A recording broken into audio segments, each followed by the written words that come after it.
Estaba sentada en esa silla de plástico duro en la comisaría de Chicago, con el brazo todavía palpitando bajo mi blusa de manga larga cuando escuché su voz resonando por el pasillo. Ethan, mi esposo, el padre de mis hijas, el hombre al que había amado durante 18 años, y su voz sonaba tranquila, encantadora, incluso conversando con alguien en la recepción como si estuviera cerrando un negocio. El estómago se me revolvió. Me había seguido. Abracé mi bolso contra el pecho y sentí el teléfono vibrar dentro. Seguramente era el otra vez, el 20º mensaje desde que salí de la casa. Pero esta vez no iba a responder. Esta vez había cruzado una línea y no había vuelta atrás. Él lo sabía. Por eso estaba allí. La puerta de la pequeña sala se abrió y una agente de policía con el cabello recogido en un moño apretado entró. Su uniforme estaba impecable, sus ojos cansados, la mirada de alguien que había visto esa escena 1000 veces. Se sentó frente a mí, encendió el ordenador y suspiró antes de pedirme mi nombre completo. Sarah Miller, dije. Mi voz salió fina, casi un susurro. 42 años, dentista, casada, 2 hijas. Tecleó despacio. El golpeteo de las teclas parecía demasiado fuerte en la sala pequeña que olía a café rancio y papel. Miré mis manos. Mis uñas estaban perfectamente cuidadas, pintadas en un tono nude neutro.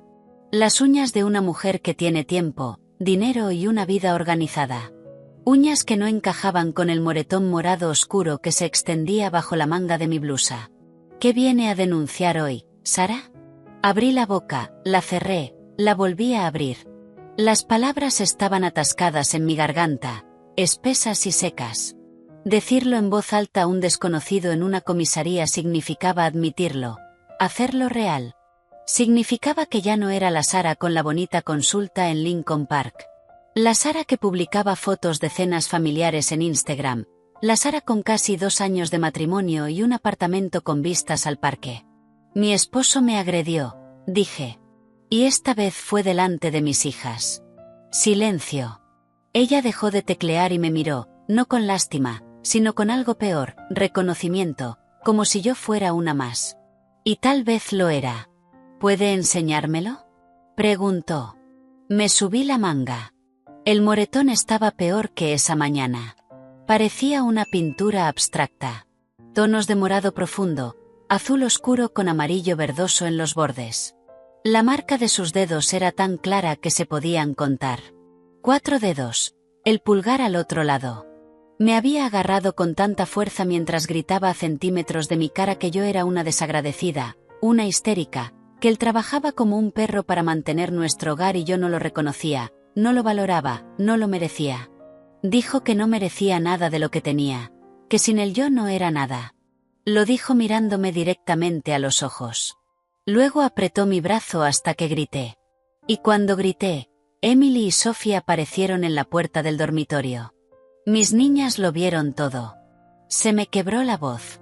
No llores, Sarah, no aquí, no ahora.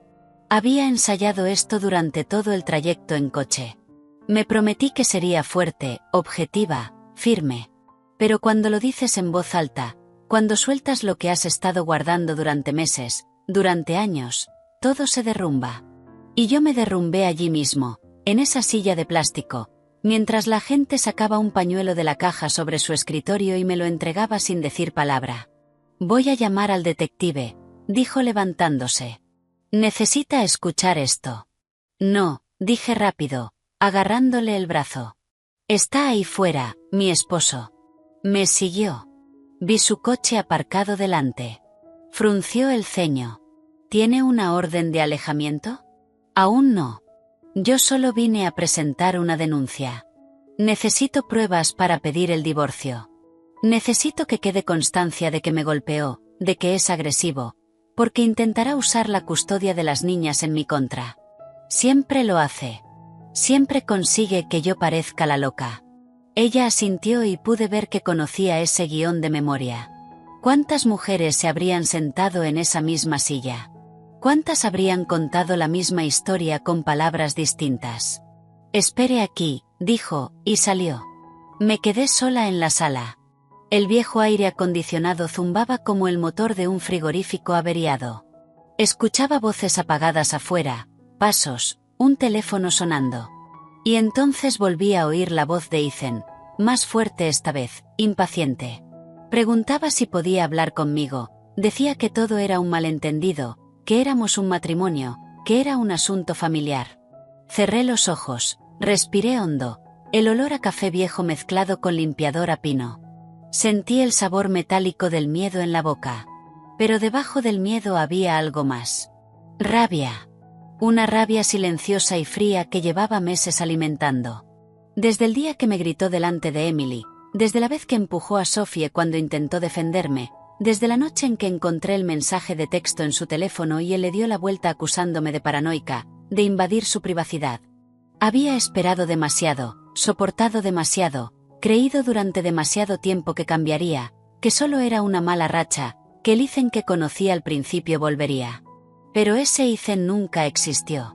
O tal vez solo existió el tiempo suficiente para que me casara con él, me quedara embarazada y entrelazara mi vida con la suya de una forma que parecía imposible de deshacer. Pero yo tenía un secreto, una carta bajo la manga que él no podía imaginar. La puerta se abrió de nuevo. Entró un hombre de poco más de 50 años. Barba canosa bien recortada, el traje arrugado de un detective. Llevaba una carpeta color manila bajo el brazo y una expresión seria que no era exactamente dura, pero tampoco amable. Era profesional, cansada, como alguien que ha visto lo peor de la humanidad y aún así se presenta a trabajar cada día. ¿Sarah Miller?, preguntó sentándose en la silla que la agente había dejado libre. Soy el detective Evans. La agente me puso al tanto. Agresión física, ¿correcto? Asentí. Abrió la carpeta, sacó un bolígrafo. ¿Puede contarme qué pasó? Y se lo conté desde el principio, desde la estúpida discusión por los platos que había dejado en el fregadero por milésima vez, desde el momento en que dije que estaba cansada, que yo trabajaba tan duro como él, que también merecía un descanso. Desde el momento en que se levantó lentamente de su silla, de esa manera que tiene cuando está perdiendo el control, y caminó hacia mí. Me agarró aquí, dije mostrando de nuevo el brazo, y gritó que yo no valía nada, que si no fuera por él sería solo otra dentista en alguna clínica de barrio, que el dinero con el que monté mi consulta era un préstamo de su empresa constructora, que podía quitármelo todo. El detective dejó de escribir y me miró. ¿Dijo que podía quitárselo todo? Siempre lo dice, que dependo de él, que sin él no soy nada. ¿Y la clínica, a nombre de quién está? A mi nombre. Compré el local con la herencia de mi madre. Él lo sabe, pero le gusta retorcer las cosas, ¿sabe? Hace que parezca que todo lo que tengo es gracias a él. El detective me observó unos segundos. Luego preguntó, ¿cuál es el nombre completo de su esposo?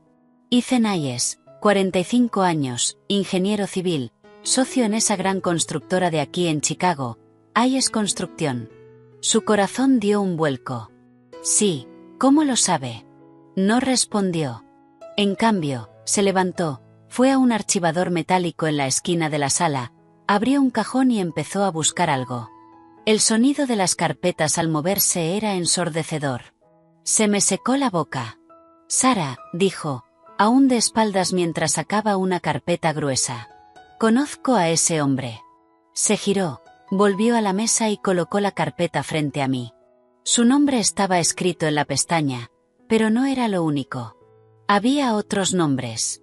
3 nombres de mujeres que nunca había visto antes. El detective abrió la carpeta despacio, como quien abre una caja sabiendo que dentro hay una serpiente. Y entonces los vi. Informes policiales. 3. Todos contra Ethan Hayes. Todos por agresión. Todos archivados porque las mujeres se negaron a presentar cargos. El suelo desapareció bajo mis pies. ¿Esto es real? El detective asintió. Su esposo ha sido denunciado por violencia doméstica 3 veces. Casos anteriores a su matrimonio. 2 novias y una prometida. Todas retiraron la denuncia. Lo recuerdo porque yo era agente de patrulla en ese entonces. Y una de esas mujeres casi muere. Le rompió 2 costillas, pero su familia apareció, ofreció dinero y ella se echó atrás. No podía respirar. 3 mujeres, 3 antes que yo, Y él nunca lo mencionó, nunca admitió que tenía antecedentes. Me había casado con un agresor en serie. Había metido a mis hijas en una casa con un hombre que casi mata a alguien. Sara, dijo el detective, y su voz era más baja ahora, casi suave. Usted no es la primera, y si no hace algo ahora, probablemente no será la última. Las lágrimas salieron calientes y rápidas. No quería llorar, pero era imposible contenerlas. Porque todos esos años pensé que el problema era yo. Que lo provocaba. Que era demasiado sensible, demasiado dramática, demasiado exigente. Él me convenció de ello. Me hizo creer que ningún otro hombre me soportaría, que tenía suerte de tenerlo. Pero no era verdad. Nada de eso era verdad. Yo solo era otra más en su lista. Otra mujer que había elegido para destruir poco a poco. ¿Puede ayudarme? Pregunté. Puedo y lo haré. Pero necesito que usted también me ayude. Necesito que no se rinda. Necesito que llegue hasta el final. Porque esta vez, Sara, esta vez voy a hacer que ese hombre responda por lo que ha hecho. Asentí, me sequé las lágrimas con el dorso de la mano y luego busqué en mi bolso, lo abrí y saqué mi teléfono. Lo desbloqueé y le mostré la carpeta que había creado 8 meses atrás. La carpeta llamada Evidencia. Dentro había 47 archivos de audio de discusiones, 23 fotos de moretones, 6 vídeos del rompiendo cosas en la casa y una grabación de 2 minutos en la que me amenazaba con matarme si alguna vez intentaba dejarlo. El detective tomó el teléfono, miró la pantalla y luego me miró a mí. Y por primera vez desde que entré en esa comisaría vi algo en sus ojos que no era cansancio. Era respeto.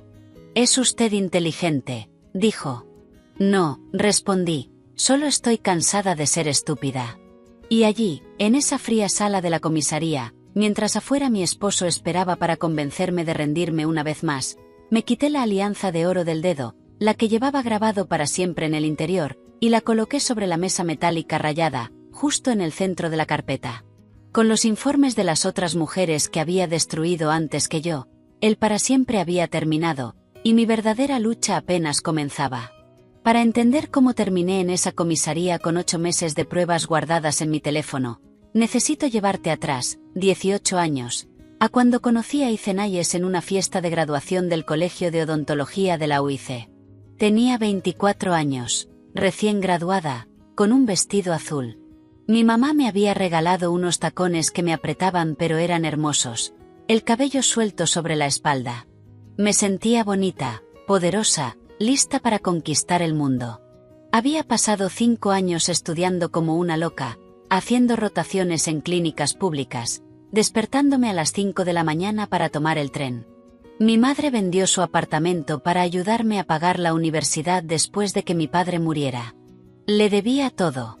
Y esa noche, con el diploma en la mano, estaba segura de que devolvería cada centavo, cada sacrificio, cada noche que pasó haciendo arreglos de ropa para complementar su pensión. Fue mi amigo Daniel, un compañero de clase, quien me presentó a Ethan. Era primo de alguien, estaba allí solo para conocer gente. Ingeniero civil, también recién graduado, ya trabajando en la constructora de su padre. Guapo de esa manera clásica, ojos claros, sonrisa amplia, el aire confiado de alguien que creció sin tener que demostrar nada a nadie. Llevaba una camisa blanca con las mangas remangadas, un reloj caro en la muñeca. Olía a colonia de diseñador. Me miró como si yo fuera la única persona en la fiesta. Me preguntó por la odontología, por mis planes, por lo que quería hacer. Y escuchaba, o al menos eso creí. Hizo las preguntas correctas, se rió de mis chistes, me tocaba el brazo al hablar. Al final de la noche me pidió el número. 3 días después me llamó y me invitó a cenar. El restaurante era demasiado elegante para mí. Recuerdo estar nerviosa mirando el menú sin precios, intentando adivinar qué era lo más barato, pero él pidió vino, entrada, plato principal, postre. Pagó sin pestañear, me hizo sentir especial, me hizo sentir que lo merecía. Durante los primeros 6 meses, Ethan fue perfecto. Me recogía, llevaba flores para mi mamá, me presentó a sus padres, gente elegante que vivía en un ático dúplex en la Gold Coast con vistas a Lincoln Park. Su madre, Eleanor, me examinó de arriba abajo en ese primer brunch, evaluando si yo era suficiente para su hijo. Pero sonrió, dijo que era una chica trabajadora, y yo tragué el veneno de ese cumplido fingiendo que era dulce. Ethan me ayudó a montar mi primera consulta. O al menos eso decía. La verdad es que mi madre murió 6 meses después de mi graduación. Cáncer de mama, rápido, agresivo, sin oportunidad. Me dejó un pequeño apartamento en Andersonville, que vendí por $400,000. Usé cada centavo para comprar un local comercial en Lincoln Park y equipar la clínica. Cada sillón, cada autoclave, cada luz fue pagado con el sudor de mi madre. Pero Ethan siempre estaba allí dando su opinión, conociendo proveedores, negociando precios. Y con el tiempo empezó a torcer la narrativa. Les decía a sus amigos que me había ayudado a montar la clínica, que me había prestado dinero, que había usado sus contactos, y yo lo dejaba, porque en ese momento creía que era amor. Creía que me estaba apoyando. Nos casamos 2 años después de conocernos. Una gran boda en un club prestigioso, 300 invitados, un vestido importado que eligió su madre porque el que yo escogí no estaba a la altura. Luna de miel en Hawái. Regresamos y nos mudamos a un apartamento que él había comprado a su nombre. Sugerí poner los 2 nombres en la escritura, ya que yo ayudaría con la hipoteca, pero se rió y dijo que no era necesario, que estábamos casados, que lo suyo era mío. Le creí. Emily nació 1 año después. Sophie, 2 años más tarde, y fue entonces cuando las cosas empezaron a cambiar. Despacio, tan despacio que ni siquiera lo noté. Primero fueron los comentarios. Yo estaba demasiado cansada. Me quejaba demasiado. No mantenía la casa lo suficientemente bien. Él trabajaba todo el día y volvía esperando que todo estuviera en orden, pero había juguetes tirados, platos en el fregadero, yo en pijama manchado de comida de bebé. Me disculpaba, intentaba hacerlo mejor. Contraté un servicio de limpieza, pero entonces se quejó del dinero. Dijo que gastaba demasiado, que no sabía administrar las finanzas, aunque pagaba la limpiadora con el dinero de mi clínica, pero siempre encontraba la manera de hacerlo sonar como si fuera su dinero. Luego vinieron los gritos. Llegaba estresado del trabajo y cualquier cosa era motivo para explotar. Sophie llorando, Emily pidiendo atención, yo preguntando si podía ayudar con el baño. Todo se convirtió en razón para gritar. Y gritaba fuerte, gritaba cosas horribles, que yo era incompetente, que se arrepentía de haberse casado conmigo, que lo había atrapado con hijos, que si no fuera por las niñas se habría ido hace mucho. Lloraba escondida en el baño, abrazaba a mis hijas y les pedía perdón por lo que habían oído. Intentaba explicar que papá solo estaba cansado, solo estresado, que en el fondo nos quería. Y lo creía. Creía que si yo fuera mejor esposa, mejor madre, mejor ama de casa, él volvería a ser el hombre de la fiesta de graduación, el que me miraba como si fuera especial. Pero nunca volvió porque ese hombre nunca existió realmente. Solo era una máscara. Los años pasaron. Emily se convirtió en una niña callada que evitaba a su padre. Sophie se volvió una niña ansiosa que se mordía las uñas y le tenía miedo a la oscuridad. Y yo me convertí en una sombra. Trabajaba en la clínica durante el día, sonreía a los pacientes, fingía que todo estaba bien. Volvía a casa y caminaba sobre cáscaras de huevo, midiendo cada palabra, cada gesto, intentando no provocar una explosión. Ethan empezó a controlar el dinero. Yo ganaba bien en la clínica, pero insistió en que depositara todo en una cuenta conjunta. Decía que era para facilitar las cosas, para administrarlo juntos, pero él era quien tenía el control. Decidía que era un gasto esencial y que era un capricho mío. Tenía la contraseña de la banca en línea. Yo pedía comprar ropa para las niñas y tenía que justificar cada centavo, pero él se compraba un reloj de $500 y decía que era una inversión. Hubo un momento en que intenté enfrentarme. Dije que quería mi propia cuenta separada, mi propio dinero. Me aplicó la ley del silencio durante una semana. Me ignoraba cuando entraba en una habitación. Giraba la cabeza cuando intentaba hablar. Las niñas lo notaron y estaban aterrorizadas. Al final cedí. Me disculpé.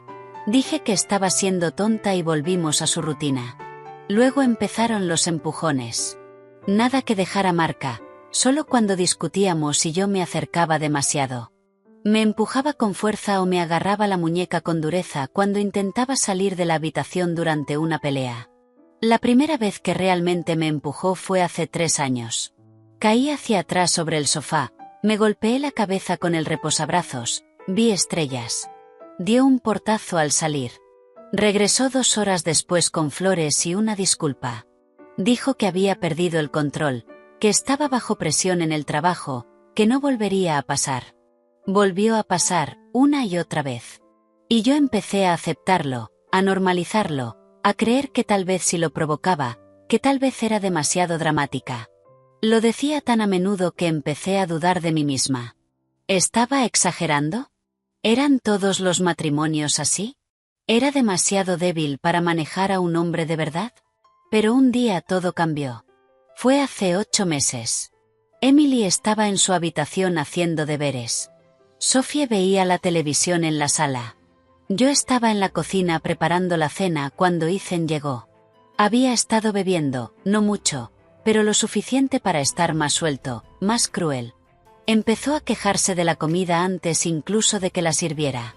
Dijo que estaba harto de la pasta, que él pagaba las cuentas y merecía algo mejor. Respiré hondo. Dije que si quería algo diferente también podía cocinar, que yo trabajaba tanto como él y estaba cansada. Fue lo peor que pude decir. Lanzó el plato al fregadero. Se hizo añicos. Los fragmentos de cerámica volaron. Uno me cortó la mano. Grité y vino hacia mí. La cara roja, el dedo frente a mi rostro, gritando que yo era una desagradecida, que sin él no era nada, que podía dejarme en la calle con las niñas sin un centavo. Emily apareció en la puerta de la cocina. Nunca olvidaré su cara, el miedo en sus ojos, la decepción, la mirada que decía, «Mamá, ¿por qué le permites hacer esto?». Y en ese momento decidí, no exactamente en ese segundo porque aún estaba demasiado aterrorizada, pero esa noche, acostada a su lado mientras él dormía como si nada hubiera pasado, decidí que me iba. Pero no de cualquier manera. No sin protección, no sin pruebas. Porque conocía a Ethan. Conocía su forma de retorcer la verdad, de hacerme parecer loca, de poner a todos en mi contra. Si simplemente pedía el divorcio, usaría su dinero, sus abogados, sus contactos para destruirme. Intentaría quedarse con la custodia de las niñas, diría que yo era inestable, negligente, que abandoné a la familia. Así que empecé a grabar.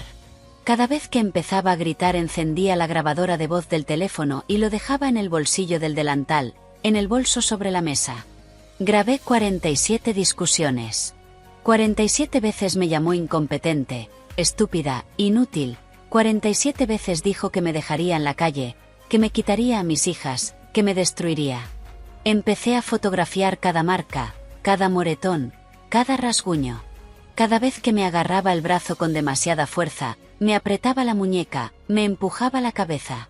23 fotos en 8 meses. Lo grabé rompiendo cosas 6 veces, platos, vasos, el control remoto, la puerta del armario, cosas que luego afirmaría que yo había roto, que yo lo había provocado, que era mi culpa. Y luego está la grabación de 2 minutos, la peor, la que grabé en secreto hace 3 semanas cuando mencioné la palabra divorcio por primera vez. Solo dije que tal vez sería mejor para nosotros, que no éramos felices, que las niñas estaban sufriendo. Cerró con llave la puerta del dormitorio, se acercó a mi cara y dijo con esa voz baja y fría que era peor que los gritos: «Si alguna vez intentas dejarme, Sarah, acabaré contigo. Te quitaré a tus hijas. Cerraré tu clínica. Le diré a todos que estás loca, que me engañaste, que no vales nada. Y si eso no es suficiente, te mataré. ¿Me oyes? Te mataré y nadie lo sabrá jamás». Grabé cada palabra y la guardé en una carpeta protegida con contraseña. Llamé a mi amiga Jessica, una abogada que conocía desde la universidad, ahora una de las mejores especialistas en derecho de familia y violencia doméstica. Le conté todo, le mostré las pruebas. Me explicó la estrategia. Dijo que necesitaba ir a la policía, presentar una denuncia, que con esas pruebas podría conseguir una orden de protección, la custodia de las niñas y una parte justa de los bienes. Pero tenía miedo. Miedo de que se enterara. Miedo de que cumpliera su amenaza. Miedo de perder a mis hijas. Hasta el empujón delante de ellas hace 2 días. El empujón que dejó la marca morada. El empujón que Emily vio y empezó a llorar. El empujón que Sophie, de 13 años, grabó en secreto con su teléfono porque mi hija ya sabía que necesitábamos pruebas. Fue entonces cuando supe que era ahora o nunca. Tomé a las niñas, las dejé en casa de mi hermana. Ella siempre había sospechado de Ethan. Les dije que tenía que ocuparme de algo y conduje directo a la comisaría. Y ahora, sentada en esa sala mirando los informes de las otras mujeres, lo entendí todo. Ethan no me había elegido por casualidad. Tenía un patrón. Mujeres a las que podía controlar, mujeres que dependían de él de alguna manera, mujeres a las que podía destruir lentamente hasta que ya no supieran quiénes eran. Pero conmigo cometió un error. Porque debajo de todo, debajo del miedo y la inseguridad que él había sembrado en mí, todavía estaba la Sara que se pagó la carrera a sí misma. La Sara que construyó una clínica desde cero. La Sara que heredó la fuerza de una madre que vendió su casa para pagar la educación de su hija, y esa Sara no iba a rendirse. El detective Evans cerró la carpeta y me miró a los ojos. ¿Estás lista para llegar hasta el final?, preguntó. Lo estoy, dije. Y esta vez mi voz no tembló. El detective Evans pasó las 2 horas siguientes escuchando cada archivo de audio, mirando cada foto, viendo cada vídeo que yo había guardado en mi teléfono. Tomaba notas, pausaba, rebobinaba, tomaba más notas. La agente que me habló primero entraba y salía varias veces, trayendo agua, café, formularios. Me bebí el café aunque estaba frío y era horrible, solo para tener algo que hacer con las manos, que no dejaban de temblar. Afuera, Ethan seguía esperando. Podía sentir su presencia como si fuera una sombra atravesando la pared. Cada media hora preguntaba cuánto faltaba. Decía que tenía una reunión, que era absurdo retenerme allí tanto tiempo, que conocía a gente importante, que iba a llamar al abogado de la familia. «Que llame», dijo el detective sin apartar la vista de la pantalla del ordenador mientras transfería mis archivos. «Va a necesitar un abogado muy, muy bueno». Cuando terminó de documentarlo todo, levantó el teléfono e hizo una llamada. «Juez Avance, soy el detective Evans del Distrito 18. Perdone que la moleste fuera de horario, pero tengo un caso urgente aquí. Necesito una orden de protección de emergencia. Riesgo inminente. El agresor está aquí mismo en la comisaría ahora, esperando a la víctima. Tiene un historial de 3 denuncias previas que fueron retiradas. Esta vez, la víctima tiene pruebas grabadas, 47 audios, 23 fotos de lesiones, 6 vídeos de daños a la propiedad y una amenaza de muerte grabada de forma directa». Hubo una pausa mientras escuchaba. Luego, «Sí, señora. Se lo estoy enviando todo por correo ahora mismo». «Gracias». Colgó y me miró. «¿Tienes dónde quedarte esta noche? ¿Algún lugar que él no conozca?» «En casa de mi hermana. Él sabe dónde vive, pero nunca ha estado allí. No se lleva bien con mi familia». «Bien. Irás allí ahora. La jueza firmará la orden de protección esta noche. Para mañana por la mañana no podrá acercarse a menos de 500 pies de ti o de tus hijas. No puede llamar, ni escribir, nada. Si la viola, queda detenido en el acto». «¿Y el apartamento?», pregunté. «Mis cosas, las cosas de las niñas. Mañana por la mañana volverás con escolta policial y recogerás lo que necesites. El resto lo resolveremos después». «El resto». El apartamento de $2,5 millones, los muebles que yo había elegido, la ropa, los libros, los juguetes de las niñas, las fotos familiares enmarcadas que ahora eran solo mentiras enmarcadas. Toda la vida que había construido y que ahora tendría que desmontar pieza por pieza. «Tengo mi clínica», dije. «Soy dueña del edificio. Hay un pequeño apartamento arriba que uso para descansar entre citas. Podemos quedarnos ahí mientras lo organizo todo. Incluso mejor. ¿Tiene alarma? ¿Cámaras? Las instalé el mes pasado». El detective sonrió por primera vez. ¿De verdad te preparaste para esto? Tuve 8 meses para planear. Se levantó. Voy a traerlo aquí. Voy a notificarle sobre el informe policial y sobre la orden de protección que está en camino. Va a perder los nervios. Lo negará todo. Intentará convencerme de que estás loca. He visto esta película 1000 veces. ¿Quieres estar aquí o prefieres salir por la puerta de atrás? Quiero estar aquí. ¿Estás segura? Absolutamente. Porque necesitaba verlo. Necesitaba ver su cara cuando supiera que esta vez no me iba a echar atrás, que esta vez había sido más lista, que había subestimado a la mujer a la que llamaba estúpida, incompetente, inútil. El detective salió. Escuché su voz en el pasillo llamando a Ethan por su nombre. Escuché sus pasos acercándose. Me latía el corazón tan fuerte que pensé que podría desmayarme, pero respiré hondo, entrelacé las manos sobre el regazo y mantuve la espalda recta. La puerta se abrió. Ethan entró y cuando me vio allí sentada, con el detective a mi lado y la carpeta de evidencia sobre la mesa, su expresión cambió. Durante una fracción de segundo vi miedo en sus ojos. Miedo real. Pero enseguida volvió a ponerse la máscara. La sonrisa cansada, la mirada condescendiente, el suspiro de un hombre paciente lidiando con una mujer histérica. Sara, cariño, dijo, con una voz suave como miel envenenada. ¿Qué está pasando? ¿Por qué no contestas mis llamadas? Estaba preocupado. Las niñas están preguntando por ti. No hables de mis hijas, dije. Mi voz salió firme, más firme de lo que esperaba. Parpadeó. ¿Cómo que tus hijas? Son nuestras hijas. Sara. Miró al detective. Detective, no sé qué le habrá contado mi esposa, pero últimamente ha estado muy estresada, muy ansiosa.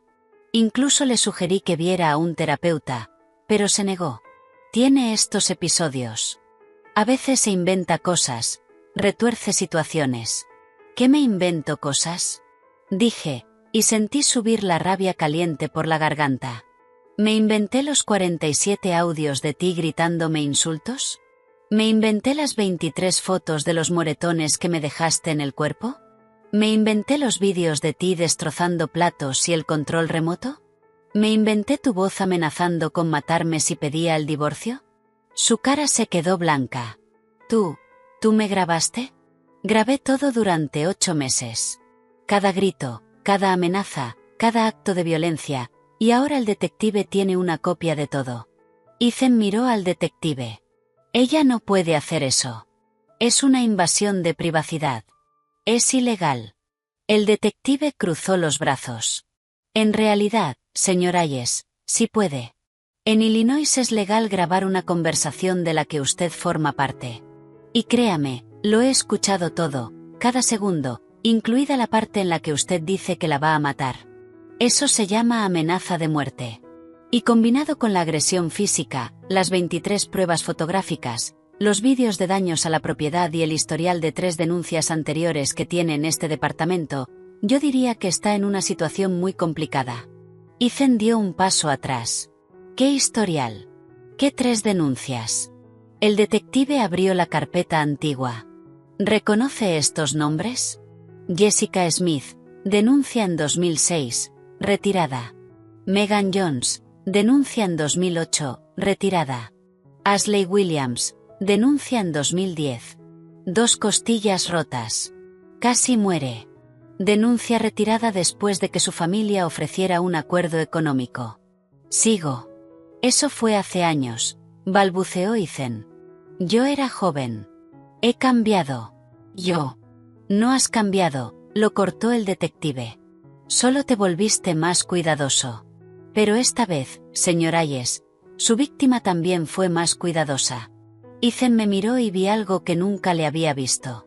Desesperación real. Se estaba dando cuenta de que había perdido el control, de que la narrativa ya no era suya, de que yo le había dado la vuelta a la situación.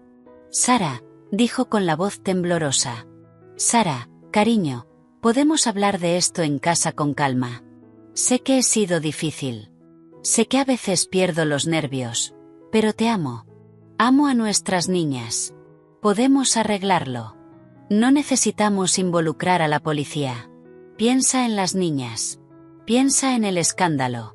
Mis padres, mis socios, todos lo sabrán. Debiste pensar en eso antes de ponerme una mano encima, dije. Dio otro paso hacia mí. Sara. El detective se levantó. Señor Hayes, le sugiero que no se acerque a la víctima. Acabo de recibir confirmación de la jueza. La orden de protección ha sido concedida. Tiene prohibido acercarse a Sarah Miller o a sus hijas a menos de 500 pies. No puede llamar, escribir, enviar correos, nada. Cualquier violación resultará en su detención inmediata. Ethan se quedó paralizado. Esto es ridículo. No puedo ver a mis propias hijas. Sus hijas hablarán con un psicólogo infantil designado por el tribunal. Después de eso, la jueza decidirá sobre visitas supervisadas. Por ahora, no. ¿Y mi casa? ¿Me están echando de mi propia casa? Por ahora, la señora Miller y sus hijas se marcharán. Habrá una audiencia pronto para decidir quién reside en el hogar durante el proceso de divorcio. Ethan soltó una risa amarga. ¿Divorcio? Sara, tú no me vas a divorciar. Tengo los mejores abogados de Chicago. Tengo dinero. Tengo conexiones. No vas a conseguir nada. Entonces me levanté. Lo miré directamente a los ojos y dije, ¿de verdad crees que te tengo miedo después de 18 años aguantando tus gritos, tus empujones, tus humillaciones? ¿Crees que voy a rendirme ahora? Me subestimaste, Ethan. Pensaste que era débil. Pensaste que dependía de ti. Pero tengo mi clínica. Tengo mi propio dinero. Tengo mis pruebas. Y tengo una abogada que está esperando verte en el juzgado. ¿Qué abogada? En ese momento sonó mi teléfono. Era Jessica. Puse el altavoz. Sara, ¿está todo bien por ahí? Su voz resonó en la sala. Todo está perfecto, Jessica. El detective acaba de confirmar la orden de protección. Perfecto. Ya preparé la demanda de divorcio contencioso con solicitud de custodia exclusiva de las niñas y división de bienes. La presento en el Daily Center mañana a primera hora.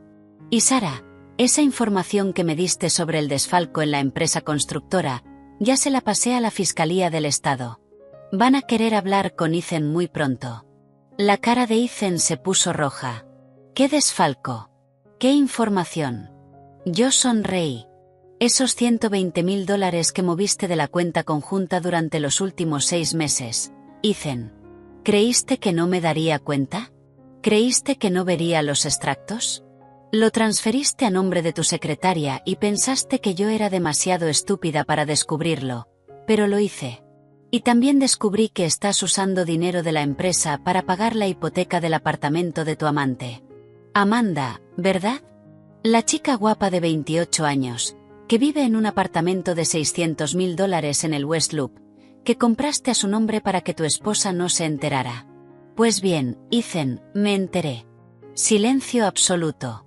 Incluso el detective parecía impresionado. ¿Cómo? ¿Cómo lo sabes? Susurró Ethan. Porque durante los últimos 8 meses no solo estaba grabando audios. Cariño, contraté a un investigador privado. Te siguió. Te fotografió entrando y saliendo de su apartamento, te fotografió cenando en restaurantes de las afueras donde creías que nadie te reconocería. Fotografió el contrato de compra del apartamento y descubrió que estás usando la empresa como pantalla para ocultar bienes. La voz de Jessica volvió a sonar por el altavoz, y eso, señor Hayes, se llama fraude fiscal, blanqueo de dinero y malversación. Los socios de Hayes Construcción también van a querer hablar con usted. Me imagino que a su padre le encantará saber que está usando el negocio familiar para financiar su aventura. Ethan se tambaleó, agarrándose de la mesa para no caer. Tú planeaste esto. Me tendiste una trampa. No, dije. Tú te tendiste la trampa solo. Yo solo recogí las piezas. El detective se levantó. Señor Hayes, le sugiero que se marche ahora. La señora Miller saldrá con escolta. Tiene 1 hora para estar fuera del radio de 500 pies alrededor de ella. Si me entero de que violó la orden de protección, pasará la noche en una celda. ¿Entendido? Ethan me miró con un odio tan puro que sentí el aire volverse pesado. Pero debajo de ese odio había algo más. Derrota. Sabía que había perdido. Por primera vez en su vida, Ethan Hayes no tenía el control. «Vas a arrepentirte de esto», dijo en voz baja. «No», respondí, «tú sí». Salió hecho una furia, dando un portazo. Escuché sus pasos alejarse por el pasillo hasta que desaparecieron por completo. Y entonces, solo entonces, las piernas me fallaron. Me desplomé en la silla y empecé a llorar. Pero no era un llanto de tristeza. Era alivio. Era libertad. Era el peso de 18 años levantándose de mi cuerpo. El detective me puso una mano en el hombro. «Fuiste muy valiente». «No me siento valiente», dije entre sollozos. «Me siento agotada». «El valor no es la ausencia de miedo», dijo. «Es tener miedo y hacerlo igual». «Hiciste lo correcto, Sara, por ti y por tus hijas». Me sequé las lágrimas, me levanté, agarré mi bolso y salí de esa comisaría por la puerta principal, escoltada por un agente hasta mi coche. Al encender el motor miré por el retrovisor. Ethan estaba al otro lado de la calle, junto a su coche, observándome, pero no se acercó porque ahora tenía miedo. Miedo de que lo arrestaran, miedo de perderlo todo, miedo de la mujer que intentó destruir y que ahora estaba en pie, erguida, lista para luchar. Aceleré y no miré atrás. Los 3 días siguientes fueron un borrón de abogados, papeleo y miradas de lástima. Fui con escolta policial a recoger nuestras cosas del apartamento. Ethan no estaba, pero su presencia colgaba en cada habitación como un fantasma furioso. Empaqué ropa, juguetes, documentos. Emily me ayudó en silencio. Sophie lloró cuando tuvo que elegir qué muñecas llevarse. Nos mudamos al apartamento encima de mi clínica. Era pequeño, solo 2 habitaciones, pero era mío. Comprado con el dinero de mi madre. Ethan nunca había puesto un pie allí. Pensaba que ese lugar era demasiado simple. Decía que debería alquilarlo como más espacio de oficina en lugar de desperdiciarlo. Pero ahora ese espacio era nuestro refugio. Las niñas hicieron 1.000.000 de preguntas. ¿Dónde está papá? ¿Por qué no podemos verlo? ¿Vamos a volver a casa?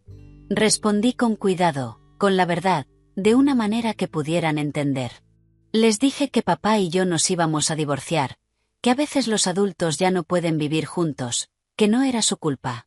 Nunca fue su culpa. Emily, por ser mayor, entendía más de lo que yo habría querido. Una noche entró en mi habitación y dijo: «Mamá, yo siempre supe que papá era malo contigo. Solo que no sabía qué hacer. Lo siento por no haberte defendido». Abracé a mi hija y lloré sobre su hombro. «No tenías que defenderme, cariño. Eres una niña. Era mi trabajo protegerte y tardé demasiado. Pero ahora estamos a salvo. Te lo prometo». Jessica trabajaba como una máquina. Presentó el divorcio, pidió custodia exclusiva, solicitó $1.000 al mes de manutención y empezó el proceso de dividir los bienes. Ethan contrató el bufete más caro de Chicago, 3 abogados contra Jessica. Ella no se intimidó. La conferencia de conciliación se programó para 10 días después de que yo presentara la denuncia. Entré al juzgado con las piernas temblando. Jessica a mi lado, sosteniendo un archivador grueso con todas las pruebas. Ethan estaba allí con un traje gris impecable, el cabello perfectamente peinado, la postura de un empresario exitoso, pero cuando me vio, la máscara se le cayó un segundo. Vi el odio, la humillación, porque todos allí lo sabían, el personal del juzgado, los otros abogados, la gente esperando en las sillas de plástico. Todos sabían que el respetado ingeniero Ethan Hayes era un maltratador. Entró la jueza Vance. Una mujer de unos 60 años, cabello gris recogido en un moño, gafas en la punta de la nariz y una expresión indescifrable. Se sentó, abrió el expediente y leyó en silencio durante largos minutos. El sonido de las páginas al pasar era el único sonido en la sala. Luego se quitó las gafas, miró a Ethan y dijo: «Señor Hayes, ¿es consciente de la gravedad de las acusaciones contra usted?» Su abogado se levantó. «Su señoría, mi cliente niega todas las acusaciones». Esto es un intento de difamación orquestado por su esposa, que busca una ventaja económica en el divorcio. La jueza arqueó una ceja. Difamación con 47 grabaciones de audio, 23 fotografías, 6 vídeos y una amenaza directa de asesinato, sin mencionar un historial de 3 denuncias previas retiradas. El abogado vaciló. Su señoría, esas denuncias antiguas fueron retiradas porque no tenían mérito. Fueron retiradas porque las víctimas fueron presionadas y pagadas. La jueza lo cortó. He leído los expedientes antiguos. He leído los informes médicos. Una de esas jóvenes casi muere. 2 costillas rotas. Una conmoción. ¿Tiene alguna explicación para el patrón de conducta de su cliente? Silencio. Ethan se movía inquieto bajo la mesa. La jueza me miró. Señora Miller, ¿tiene algo que decir? Jessica me dio un ligero empujón. Me levanté despacio. Su señoría, viví con miedo durante 18 años. Miedo de discrepar con él, miedo de decir lo incorrecto, miedo de provocarlo. Pensé que si yo era mejor esposa, mejor madre, él pararía. Pero nunca paró. Y cuando descubrí que ya le había hecho esto a otras mujeres antes que a mí, entendí que yo nunca fui el problema. Él es el problema, y no voy a permitir que mis hijas crezcan creyendo que esto es normal, que un hombre puede golpear, humillar y amenazar, y que una mujer tiene que quedarse callada. La jueza asintió. ¿Tiene las grabaciones? Jessica puso una memoria USB sobre la mesa. La jueza la tomó, la conectó a su portátil y reprodujo el primer archivo de audio. La voz de Ethan llenó la sala. Esa voz que yo conocía tan bien, gritando que yo no servía, que sin él no era nada, que me dejaría en la calle. Vi al abogado cerrar los ojos. Vi a Ethan hundirse en la silla. La jueza escuchó 3 minutos y pausó. Suficiente, dijo. Señora Miller, se le concede la custodia exclusiva temporal de los menores. Señora Yes, visitas supervisadas cada 2 semanas en el centro familiar del tribunal. Cualquier violación de la orden de protección resultará en su detención. Próxima audiencia en 30 días para hablar de la división de bienes. Están todos despedidos. Me levanté temblando. Jessica me abrazó. Salimos de esa sala y por primera vez en días respiré hondo. Había ganado la primera batalla, pero la guerra estaba lejos de terminar. 3 días después recibí una llamada de Jessica. Su voz tensa. Sara, tenemos un problema. Los padres de Ethan han contratado a un abogado penalista. Están diciendo que fabricaste las pruebas, que las grabaciones fueron editadas, que te lo inventaste todo para sacarle dinero. Se me encogió el estómago. ¿Pueden hacer eso? Pueden decirlo, pero tenemos el análisis forense de nuestro lado. Las grabaciones fueron analizadas y son auténticas. Sin ediciones. Además, tenemos los informes médicos de tus lesiones y el testimonio de las niñas con el psicólogo forense. No podrán revertir esto. Y el caso con la fiscalía, el desfalco, se está moviendo lento, pero se está moviendo. Han abierto una investigación formal, han incautado documentos de Hayes Construcción. Si confirman el fraude, enfrentará cargos por malversación y blanqueo de dinero. Podría recibir entre 2 y 5 años, y la amante, Amanda, desapareció, se fue de Chicago. Por lo que encontró el investigador, se mudó a Nueva York. Probablemente se asustó de verse involucrada en la investigación. Así que también perdió a su amante. Por primera vez en días, Jessica se rió. Perdió a su amante. Está perdiendo su matrimonio y podría perder parte de su empresa. Yo diría que el karma está trabajando horas extra. Pero el karma aún no había terminado. Una semana después de la audiencia, el padre de Ethan, Richard Hayes, el fundador de la constructora, pidió una reunión conmigo. No quería ir. Me aterrorizaba el hombre que siempre me miró como si yo fuera mercancía defectuosa que su hijo había traído a casa. Pero Jessica dijo que era importante, que necesitaba escuchar lo que tenía que decir. Nos reunimos en una cafetería neutral en el centro. Llegó puntual, traje oscuro, corbata, cabello blanco peinado hacia atrás. Se sentó frente a mí sin saludar. Seré directo, dijo. He visto las pruebas. He escuchado las grabaciones. Mi hijo es un cobarde y un criminal, y esta vez no voy a protegerlo. Me quedé en silencio, atónita. Él continuó. Cuando lo denunciaron hace años, yo pagué a esas jóvenes para que se callaran. Pensé que era joven, inmaduro, que aprendería. No aprendió. Empeoró. Y ahora está arrastrando el apellido de la familia, el nombre de la empresa, por el barro. Así que estoy aquí para proponer un trato. ¿Qué tipo de trato? Voy a sacarlo de la sociedad en Ayes Construcción. Su parte pasará a sus hermanos.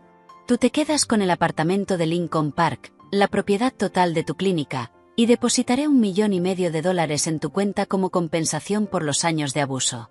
A cambio, no demandas a la constructora por daños y no arrastras el nombre Ayes por los medios más de lo necesario. Miré a Jessica. Me devolvió una mirada que decía, es una buena oferta. Volví a mirar al señor Ayes. ¿Y él, Ethan? ¿Qué castigo enfrentará? Responderá por sus crímenes.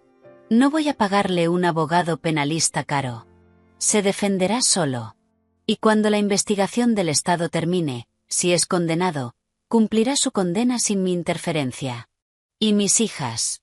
Quiero la garantía de que no obtendrá custodia compartida. Solo visitas supervisadas hasta que sean adultas. Aceptado. Firmaré un documento apoyando tu solicitud de custodia exclusiva. ¿Por qué hace esto? Pregunté. Después de todo, es su hijo. El señor Ayes me miró a los ojos y por primera vez vi algo parecido al remordimiento. Por mi esposa, Eleanor. Ella te dijo algo hace muchos años, la primera vez que viniste a nuestra casa. Te dijo que eras una chica trabajadora. ¿Recuerdas? Recuerdo. Eso fue una advertencia. Era su manera de decirte que no te casaras con mi hijo, porque ella sabe. Siempre ha sabido lo que él es. Y ella vivió 35 años de matrimonio soportando a un hombre como él. Yo era como él con ella. Yo gritaba. Yo controlaba. Yo humillaba. Nunca le pegué, pero la destruí igual. Y cuando vi las denuncias contra mi hijo años atrás, lo negué. Fingí que no era verdad, porque admitir que mi hijo era un monstruo significaba admitir que yo también lo era. Hizo una pausa, respiró hondo. Pero el otro día, después de que todo saliera a la luz, Eleanor me dijo que ya no va a vivir en silencio, que si no hago lo correcto ahora, me dejará, y contará públicamente lo que le hice durante décadas. Así que estoy haciendo esto por ella, por ti y por tus hijas, porque ninguna mujer debería pasar por lo que tú pasaste. Me quedé sin palabras. Acepté el trato. Jessica redactó los términos. El señor Ayes firmó y 3 días después, $1,5 millones aparecieron en mi cuenta bancaria. El apartamento pasó a mi nombre. Ethan fue expulsado oficialmente de la constructora. Y cuando la noticia se filtró, cuando todo Chicago se enteró de que el ingeniero Ethan Ayes había sido repudiado por su propio padre por violencia doméstica, su reputación se derrumbó. Sus socios se fueron, los clientes desaparecieron. La investigación de la fiscalía se aceleró y, 2 semanas después, Ethan fue acusado formalmente de malversación y blanqueo de dinero. Intentó llamarme una vez, 7 veces, envió mensajes diciendo que era mi culpa, que yo lo había destruido, que lo pagaría. Cada mensaje fue reenviado al detective, cada llamada documentada. Violó la orden de protección 6 veces. A la 7ª, fue arrestado. Pasó 3 días en la cárcel antes de salir bajo fianza, pero el daño ya estaba hecho. La prensa se apoderó de la historia. Ingeniero de una familia prominente de Chicago arrestado por violencia doméstica y delitos financieros. Su nombre se volvió sinónimo de vergüenza. Y yo estaba en pie, la cabeza alta, mis hijas a mi lado, mi clínica prosperando, con dinero suficiente para empezar de nuevo. Sin miedo, sin vergüenza, sin cadenas. 6 meses después, estaba sentada en el balcón del nuevo apartamento que había comprado. No era enorme como el de Lincoln Park, pero era mío. Comprado a mi nombre, solo con mi dinero, sin nadie que me dijera que no lo merecía. 3 habitaciones, 2 baños, Una cocina con una isla central donde a Emily le gustaba hornear pasteles los fines de semana. Sophie había elegido el color de la pared de su habitación, lila. Se lo permití. Después de tanto tiempo viviendo en una casa donde Ethan controlaba cada decisión, dejar que mi hija de 13 años eligiera el color de su propia pared se sintió revolucionario. Estaba tomando café, viendo salir el sol sobre la ciudad, cuando sonó mi teléfono. Era el detective Evans. Sara, buenos días. Perdona que llame tan temprano. No pasa nada, detective. ¿Ha ocurrido algo? Sí. Ayer salió el veredicto del caso penal. Ethan fue declarado culpable. Fue condenado a 4 años y medio en una prisión estatal por malversación, blanqueo de dinero e intimidación. Empezará a cumplir la condena el mes que viene. Cerré los ojos y respiré hondo. 4 años y medio. No era suficiente para lo que había hecho. Nunca lo sería, pero era algo. Era el sistema funcionando. Era el sistema diciendo que hombres como él no se salen con la suya para siempre. Gracias por avisarme, dije. Y hay una cosa más. Las otras 3 mujeres a las que agredió se pusieron en contacto conmigo. Vieron el caso en las noticias. Quieren reabrir sus denuncias antiguas. Ahora que él ha sido condenado, se sienten lo bastante seguras como para hablar. Así que el proceso podría alargarse. Podría recibir más tiempo. Sentí algo cálido en el pecho. No era felicidad. Era justicia. Por fin van a recibir apoyo. Las he derivado a una red de abogados pro bono que se especializan en esto. Tendrán toda la ayuda que necesiten. Yo puedo ayudar económicamente, dije, si lo necesitan. Hubo una pausa. Eres una mujer increíble, Sara. Le pasaré tu información de contacto al coordinador de la red. Seguro que lo agradecerán. Colgué. Me quedé allí sentada, sosteniendo la taza de café ya frío, viendo cómo el cielo se volvía naranja. Y por primera vez en muchísimo tiempo me sentí ligera. No feliz. Todavía no. La felicidad llevaría tiempo, pero ligera, como si me hubieran quitado de la espalda un peso enorme. Emily apareció en el balcón en pijama, el pelo desordenado, los ojos hinchados de sueño. Buenos días, mamá. ¿Quién era? El detective. Ya salió la condena de tu padre. Va a ir a prisión.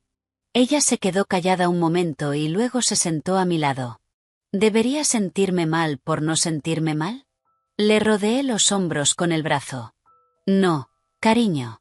Tienes todo el derecho a sentir lo que sientas.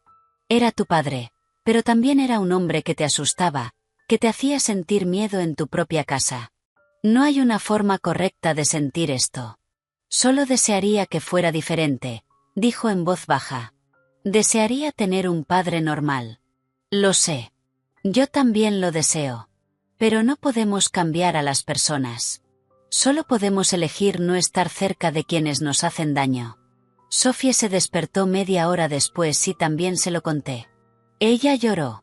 A diferencia de Emily, todavía se aferraba a la esperanza de que su padre cambiaría, de que volvería a ser el hombre amable que ella se había inventado en su cabeza, el buen padre que en realidad nunca existió. La dejé llorar en mi regazo, le acaricié el pelo y le dije que estaba bien extrañarlo, estar confundida, estar enfadada, que los sentimientos no estaban mal y que tenía tiempo para procesarlo todo. Las niñas empezaron terapia todos los jueves a las 4 de la tarde. Las llevé a una psicóloga especializada en trauma infantil. Hablaron del miedo, de las peleas que presenciaron, de la noche en que vieron a su padre hacerme daño, y poco a poco, sesión tras sesión, empezaron a sanar. Yo también empecé terapia. Todos los martes a las 6 de la tarde. Al principio pensé que no la necesitaba, que yo era fuerte, que ya lo había superado. Pero en la tercera sesión me derrumbé.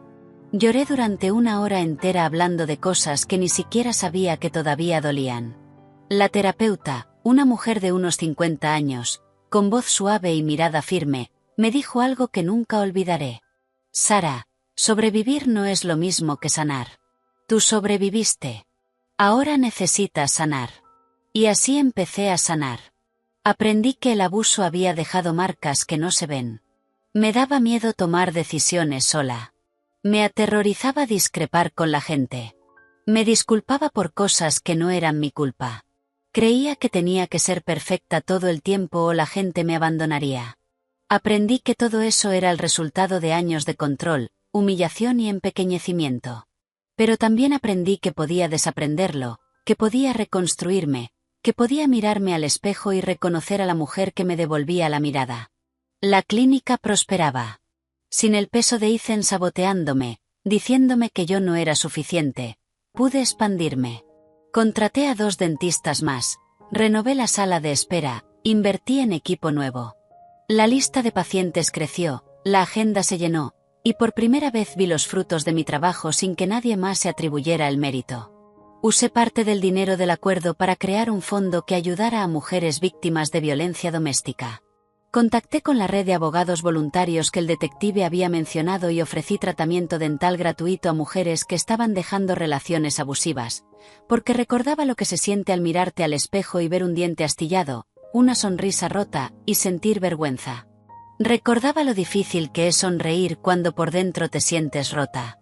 15 mujeres pasaron por mi clínica en los primeros 3 meses. Escuché sus historias, vi las marcas en sus rostros, y cada una que salía de allí con una sonrisa restaurada se sentía como una victoria. No solo para ellas, también para mí. Jessica se convirtió en mi mejor amiga. Almorzábamos juntas todos los viernes. Me contaba sus casos y yo veía que mi historia no era única. Había mujeres con historias peores, historias que me hacían llorar en medio del restaurante.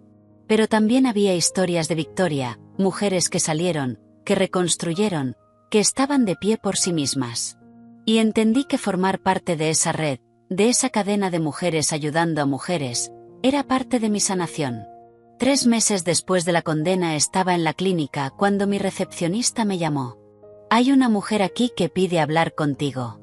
Dice que es importante». Era Jessica Smith, una de las 3 mujeres a las que Ethan había agredido antes que a mí. Era mayor que yo, de unos 48 años, con el pelo corto y los ojos cansados, pero había firmeza en su manera de estar. Entró en mi despacho y se quedó allí mirándome. «¿Tú eres Sara?» «Sí, lo soy. Quería darte las gracias por tener el valor que yo no tuve. Cuando me pegó, lo denuncié, pero luego me eché atrás. Acepté el dinero. Fingí que nunca pasó. Y he cargado con eso durante 18 años. La culpa, la vergüenza. Me casé, tuve hijos, construí una vida, pero siempre supe que dejé a un monstruo libre. Y cuando vi tu caso en las noticias, cuando vi que tú no te rendiste, decidí que ya no iba a vivir con esa culpa. Reabrí mi denuncia. Y ahora él también va a responder por lo que me hizo». Ella estaba llorando. Me levanté, la abracé y lloramos juntas. 2 desconocidas que compartían la misma pesadilla sosteniéndose la una a la otra. «No es tu culpa», le dije.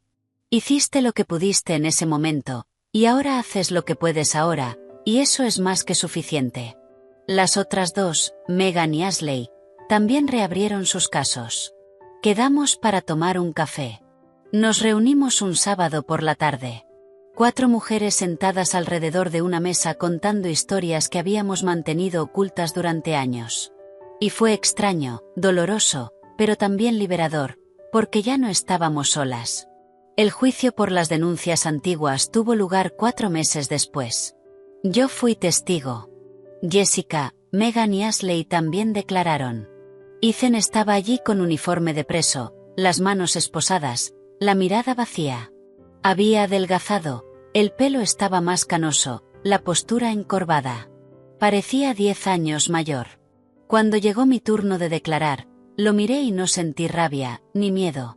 Sentí lástima, porque lo había tirado todo por la borda.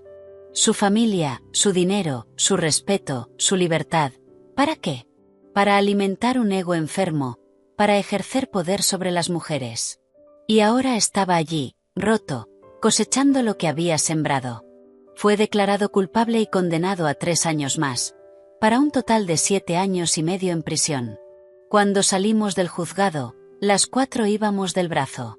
Y el detective Evans también estaba allí, esperándonos junto a la puerta. Se acercó, Nos estrechó la mano a cada una y dijo: «Sois las mujeres más valientes que conozco».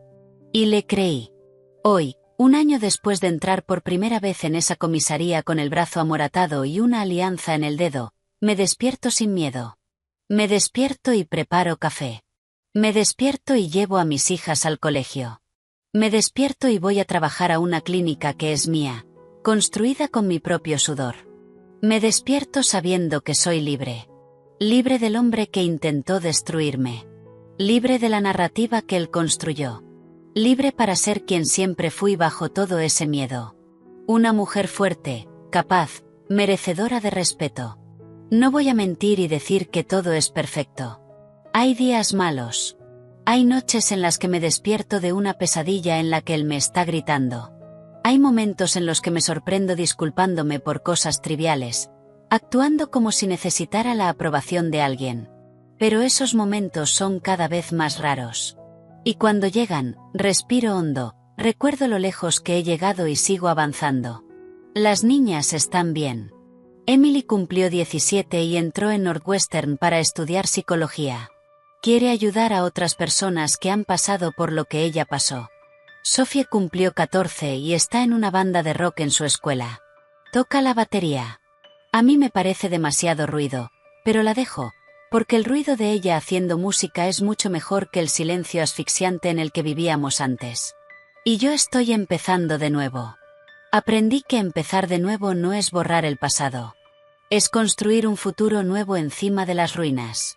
Y a veces las ruinas hacen la base más fuerte. Estoy saliendo con alguien otra vez. Nada serio todavía. Un hombre amable que conocí en una conferencia dental. Me trata con respeto, me pide mi opinión, escucha cuando hablo. Y cuando tuve un ataque de pánico en nuestra segunda cita porque alzó la voz para llamar a un camarero, no se enfadó. Me tomó la mano, se disculpó, dijo que lo entendía y esperó a que me calmara. Hay buena gente en el mundo. Yo solo lo había olvidado. Mi historia es de supervivencia, pero más que eso, es una historia de recuperación. Es sobre recuperar la voz que fue silenciada, el poder que fue robado y la vida que quedó en pausa. Es un recordatorio de que la dignidad no se negocia, de que el amor propio debe ir primero, y de que nunca, jamás, es demasiado tarde para empezar de nuevo. Recuerda, eres más fuerte de lo que puedes imaginar.